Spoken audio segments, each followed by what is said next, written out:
Yo. I greet you all in the mighty name of Jesus Christ. Praise the living God. Praise God so much. Thank God for the gift of life. Salam alaikum, my followers. I love you all. Actually, kopango, lango, kopango, alu, kopango, jopadola, utiene di, tieni ni, e karamo jong, he joga, iteso, biabo jo. Lugwara migonia onami ugambotia. I love you all my people. Thank you. Actually, antina bien ka gamo video mo da. Tila tina chuli mo chaka yele koma wai. Tila tina chuli mo ke lungo ko ni tumun o careful for fixane e TikTok sel padako. Account padako. Eto daga no bende chala anyankole kono ton mun kono to mun kono to rangoin ko to rangoin moni ina chuli la wo ina yikata ki men ni bel ni ini ngeo han e gwe na gam dogi ka na tek wunya wechi amiete nge ano mabe kanu fruti gwara peting pingone opinion ma mi bire logo mo me miti lone dan ma da ti lo me lo ba banki ken logo mo me logo wa when I look manu ini bien kere ye ko me party niang. I'm here sharing video na I just beg you my people share this video. Reach up to this man where the man is. If you know your man go to moon or whether you're a woman or you're a man, attack that man. Ana gang video pa dueng pa chel pelo tian pa ngo. Me ge ye ko chel awa da jo ni chuka ka ro tian wan yo ba pe wen. Lutian ma yangi wer ke kan mi ka ana do e kan mi kamba ana do e kan mi kam tu ha lutian dong ben lu wi wa yang ka lutian ma yang wer kan mi kam giti ko no ba pe kara ma no yugo chel ka lutian ka dana ko man ana be dina mongo ana do ni Kampala ayent 20 mwali wario ka boro era do ni Kampala ina mongo.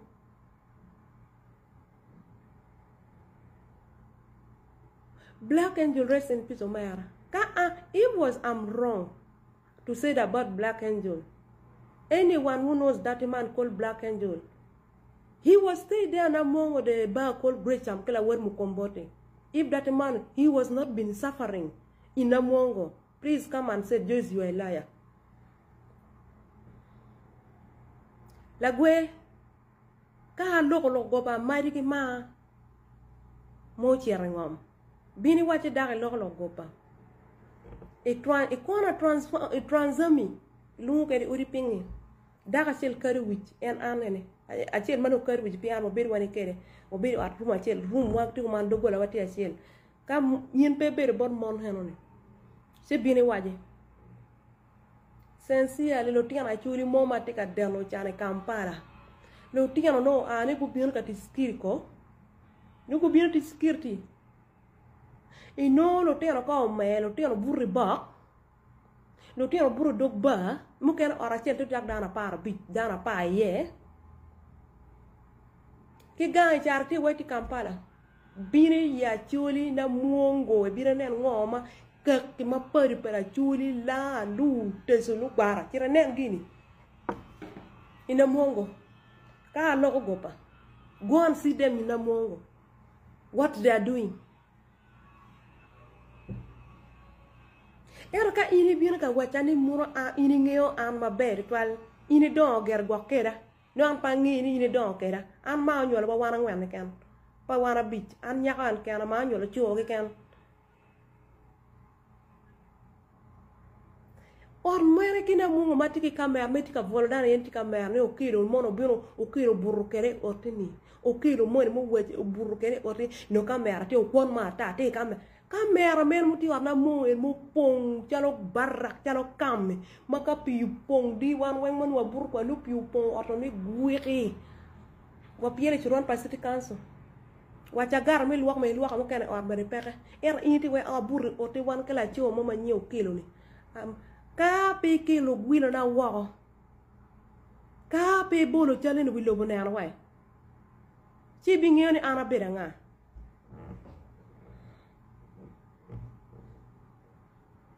Wanna be a TikTok we were. I be a TikTok we are. I think a wife I mean no. I be a we are. Man got in Matic party vacation agang. I be a TikTok and the TikTok and year. And foot part taking Latin, I truly mommy charka yet or column, Yana Yatonga, Ningo bar foot party. I never do that thing. What make me to abuse your wife? Because of what? Do I know her? I know her. We see video. Bring that video. They want to abuse your wife. Bring that video. And couldn't tell a near and much your can you move? Can you wear? Need I take it down now? I take it down la. My yellow will tell a chili perocky church. Perocky church. If am I working housemaid? Is it a problem? Is it a criminal? I'm handling the money. I have my house. I have a car. I have a cow. Not a car. Cow. I have a goat.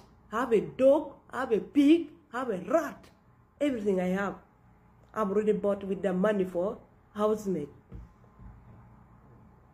I came in Kampala 2020 what? 28.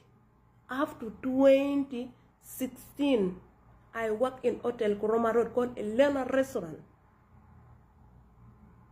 I never work in any other place apart from hotel. My children grew up with the food for hotel, the money for hotel. Until 2016, Walter got contract at Parliament. I joined again. I continue to work with Walter. 3 years, the contract get finished. I continue to work with Romeos, the company for Anyankole. I work with them up to 2020. Then I come out abroad. I never work anywhere. Even electoral commissioner, the way I work because of Walter. The contract for Walter was there in the electoral commissioner. Then they took me also there to work. We see housemaid. Do I work in Kampala? Did Ngomana ask girl men manati Kampala? Or Pangamana ti ask girl or Kampala? Bini watching. Bini waje wiyamo. Ini do wana kiri kwanani. Aya joma ini tika ngo nyingine.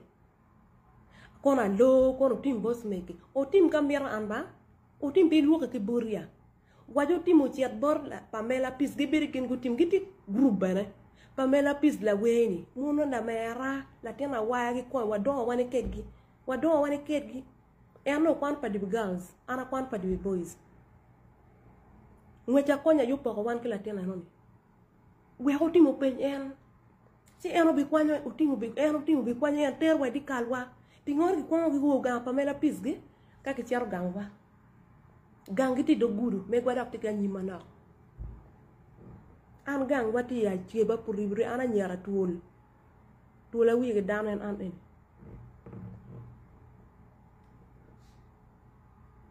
If I love Bobby Wine, is it a criminal? I'm the mother. I'm the queen mother. I love each and everyone because I'm a mother. A mother is supposed to love each and everyone. I'm going to love Bobby Wine until the end of my life. Do what you want to do.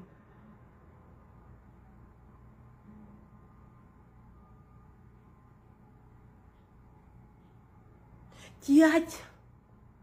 Anyone, for us, anyone. Do you know what the problem for actually? We are poor, totally poor. If somebody come and work, you are sleeping with the dog. You are sleeping with the dog. You are sleeping with the dog. You are work for the maid. People, they are getting money. I'm getting 2 million about. Start from 2 million. Jakwan give million rio jarke val mo chere mana no. 2 million asiel gi wiye ba. Jakwan gi million rio gi wiye chere ya dek ya ngwel. Mo chere mana no. Am dago makko agum maraj. Ine ana beroni.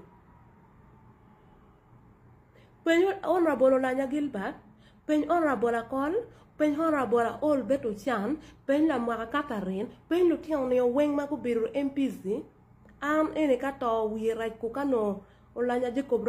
Eno yemu kunsonga lwaki nenyumiriza okubeera nti nva kawempe kubanga abantu be kawempe beburusa tomalaga bavuga ebyo bitinkicha kati gweteberezaamu ono n'entegeeraye nga ye mubaka omulonde ow'ekawempe Nalukola bw'aba ayagala okusigala mu paalamenti bino wammanga by'alina okukola kufukaamirira balina buyinza kusisinkana General Kaguta Museveni oba bamutwalidde mu kakutiya ka kilo 10 bamupakirira omwo bamusisinkane asigale mu ki asigaleko mu paalamenti ekyokubiri afukamirire sipiika afukamire kuba yes afukamire sipiika kuba omukyalo yalina amaanyi.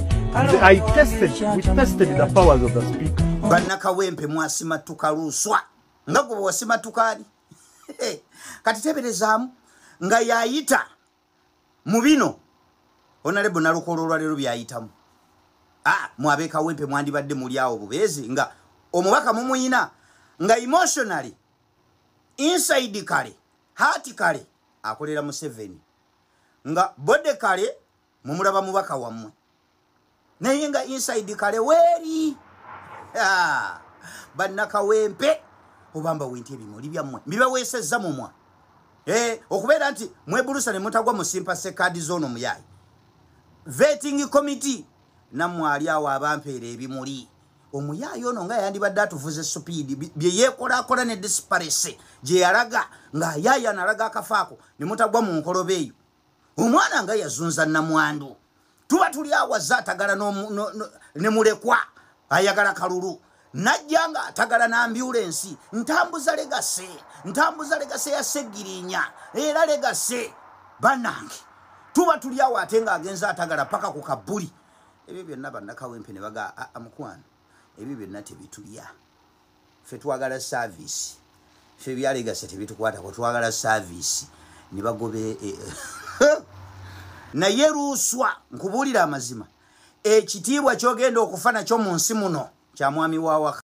waliwo ekintu ekiri mu kutambula wano ekyekisiru buli revolution dwafu bukomyewo oluvannyuma lwa Museveni okufulumya ekifaananyi kino naye munnayuganda njagala oyige kino ekintu kiteeke mu mutwe gwo nabagamba njagala ekintu kino kibasitiikinge mukuba buli revolution dwafu kwe buli kuno ng'oyinza okulowooza nti kamanyi yekwogera naye nga kagamba olinga bugamba olinzi njagala oyige ekintu kino era okiteeke mu mutwe a revolution is a form of system of governance ebeera nga governance okyegera ekintu ekyo naye ebeera system kubanga ebeera ne system gyerwanyisa yo eteekewo eyaayo ekibayita revolution system eri byebintu byeyina bifaanagana n'ebyene ebya revolution. For example tuyina president His Excellency Kyagulanyi Ssentamu Robert ne bali ababbi mbu balina Museveni tuyina bafuutu soldiers eri balina amagye okitegera agaabwe gano ag'ababbi ge twagala okugjawo okitegera balina ekitebe tulina ekitebe headquarters. Then number 2 revolution tulina ekintu kibayita exist system erina ekintu kibayita internal affairs ne foreign affairs zono zeba nti ziba zidiringa ku affairs naye ng'emu ediringira mu ggwanga munda endala bweru wa ggwanga ne mu revolution muno tulina ekintu kituyita domestic and foreign policy okitegeera foreign policy ediringa n'ebintu byebweru wa ggwanga foreign policy zino zituyambako zitya okusula system gye twagala okuggyako kati wa domestic policy kibeera kyabwewussa nnyo gw'okujja okugamba oyo byayogera biteeka abantu mu comfort zone era simanyi munnayuganda kyetaaga gwewerwaneko nkuganye okwerwanako gwe toyingirira bya foreign affairs bireke beera ku domestic policy wo gw'obeera naye okitegera ekintu ekyo munnayuganda lolo ya foreign policy yanjawulo nnyo ku domestic policy. Foreign policies kye zikola gwe munnayuganda tosobola kukikola nkiddamu eyo baba siriwaza muno simanyi tutambule tugende abazungu bajja tusangayo nga tulina bargaining chip olwokubanga ffe twesulidde government tosobola lwaki buli omu alina loolo ye kyenkugambe nti foreign affairs ne internal affairs loolo y'omuzungu gyazanya mu revolution yaffe gwe munnayuganda tosobola kugizanya nkiddamu amagezi gazze loolo y'omuzungu gyazanya mu revolution gwe tosobola kugizanya togisobola okitegera kati nga minister of foreign affairs kantwala akakisa kano mbanyonyolera loolo y'abazungu then mu comment section njagala ngambe nti ekyo tukisobola oba tokisobola woddamu okusanga omusirusiru oba omumba tutu yenna wadde ayambadde nganze ng'ayogera ebyekisiru omanya oyo musiru mu blocking ngire okuba yatugamba wowulira omuntu ng'ayogera ebyekisiru blocking agasiya ekyo kyoba okola loolo esooka foreign policies zituyambako mu kintu kyebayita economic sabotage ogimanyi kwavuwaza Museveni munnayuganda Museveni ono amaze ebbanga nga sente ezitunyigiriza azijja mu bazungu bano ng'akozesa IMF, World Bank n'ebitongole ebirala ebyebweru jajja sente ne zijja zikunyigiriza gwe mu ggwanga. Okitegeera ekintu ekyo? Kati toyina ngeri ki gy'ogenda kulwanako kuzimba system eno gy'oyagala kuteekawo ng'eri system eri funded.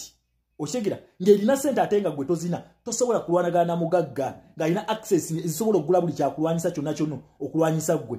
Kati awo foreign policy weekola ki? Weeyingiriryamu kubanga tulina policies ezitugatta mu eri system gye twagala okuggyawo neno naffe gye twagala okuteekawo. Policies ziri bbiri, esooka democracy, ey'okubiri ya human rights. Kati achanga obulungi policies zino okuva ku bali ba policy makers yabeera ne bargaining chip mwene saawe tuli Museveni twamukuba mwezo policies. Okitegeera ekintu ekyo? Munnayuganda tosobola kuzanya economic sabotage nga bakugamba ntino mugaleewo amaduuka ago weeks 2 oba ennaku 2 nga temusobola. Twalabako economic shutdown bye mwategeka ebyo by'ekisiru. Okitegeera? Nimwe baasibira abaana. Okitegeera ekintu ekyo? Nga byabalema okukola country wide. Kyabalema nti economy eyo tesobola kuggalawo kubanga muli baddabo zeedi zenkolawo zendya. Naye olwokubanga system eno eri funded tukozesa foreign policies okulaba nti funding eno egenda mu gavumenti ya Museveni tugimusalako. Kati bw'ogimusalako omala okugimusalako kiki kyakukola? Bino byakola. Okitegeera? Kubanga yajja kwetaaga okukola ki? Okuba ebiraka. Okitegeera? Okuba ebiraka. Kati kino wakikola kinyiga oli eyali aganye okukola ki? Okwekalakasa nga mutegese economic shutdown. Kati kijja munyigize motoka jja parking ajja kubanga takyalina kyakulya. Okitegeera? Leero umeme yadduse babaddiza UEDCL, Uganda Electricity Distribution Company. Mulaba nti nno ekola ki? Amasannyalaze gadduka ku speed. Kiva kuki? Museveni talina ssente alina okukuba ebituli. Kakati ne bwe kitakwatako era atandise okukaba nti yakadduka nnyo. Okitegeera ekintu ekyo? Kiva kuki? Economic sabotage twamujeeri gy'alina okujja ssente. Number 2, Parliament eyo ssente bagendanga ne bazifuna kaloni akatono ennyo era baali aloni okuva mu IMF ne World Bank. Okitegeera ekintu ekyo? Naye nga ssente zino era zibayambako enguzi n'okunyigiriza abantu n'okubba akalulu. Okitegeera ekintu ekyo nga kiyambako Museveni. Kiri against the democratic principles kubanga it has to be free and fair elections. Ogula tear gas n'okulinyirira eddembe ly'abantu ng'akozesa ssente zajja mu IMF ne World Bank. Okitegeera? Since zino institutions tools baziteekawo okupanishinga bano ba dictators nga bakosa policies ezebbi tugenda ne tuzichallenginga era Museveni yagobebwa nga euros ebibiri ensanvu ze mugenda okwewola parliament zeyayisiza bagenda zijja kuba manerenda ezo bank ezo bamanelenda era sente ezo zigenda kubeera ku interest y'amaanyi nnyo mwe mulinde. Naye bwebuuze Museveni yasinze eki? Manerenda yetabeera na gundi mateeka gayitamu era manerenda bana bagenda okuwa Museveni sente batulinde tujja bajja tubulya kibazi muweera. Okitegeera ekintu ekyo? That is economic sabotage for you. Ezo foreign policies zibikola ki? Zibikola kwange no tuliyo bagirina basobola ogikozesa ku Museveni oyo kumwavuwaza. Then tulina ekintu kino kye tuyita resources ezensi. Webanti resources zensi teziri allocated bulungi. For example gold n'ebirala Museveni byatunda okufuna mu sente zitunyigiriza. Tugenda ne tumuchallenginga era resources zino zisibirwa lwaki?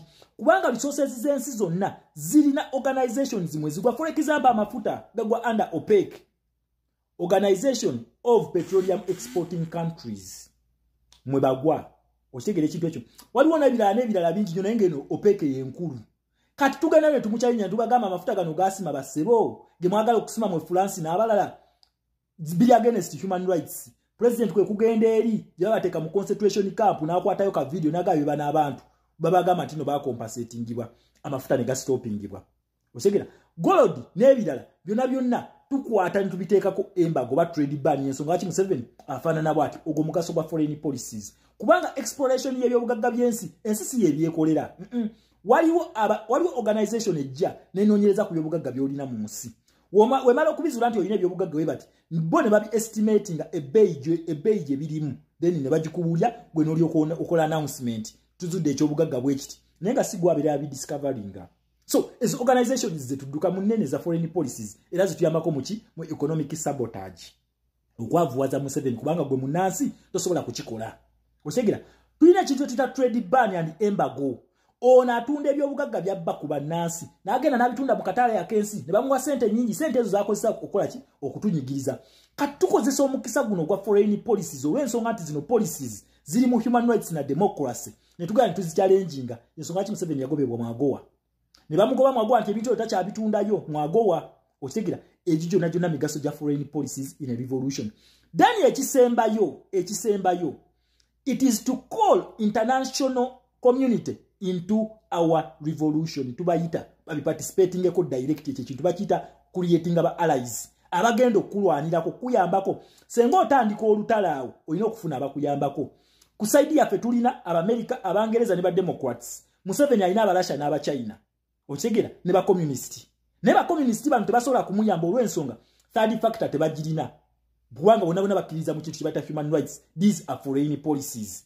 Okigera. So tuzikozesa okutuyambako okujjako nti n'olunaku lwe lunaba lutuuse nga democratic ne human rights zirinyiriddwa. Bana abantu bano balina okuyambako mu kuba Museveni gwe kasitona asituka bagenda kuba Museveni bo ba Democrats kuba tolina mundu naye ate gw'olumba wa mundu alina tanka alina miji alina buli kika kya kulwanyisa gwe tolina wadde jambia ogenda kulumba wa mundu ogenda mulumba otya oyita mu foreign policies okola ki okwetegekera olutalo lwogenda okugenda mu ne Museveni bwate bwe yakikola kakati mwe batedde mu kigundi ekibozo ekyobulimbambu bana abazungu bagala kutubba kiri ekifaananyi kye yakubye ekya Golodi kati buno revolution odwafu kwe butandika okuzimbira statement zaabo naye mbalaba omuzungu mwali lwaki alina interest zino olutalo balita dollarization decolonization kati tugenda kulwanira wamu okufuna interest ezaffe nabo okufuna ezaabwe wabula ate nga tuli ku grounds za njawulo gwe muna Uganda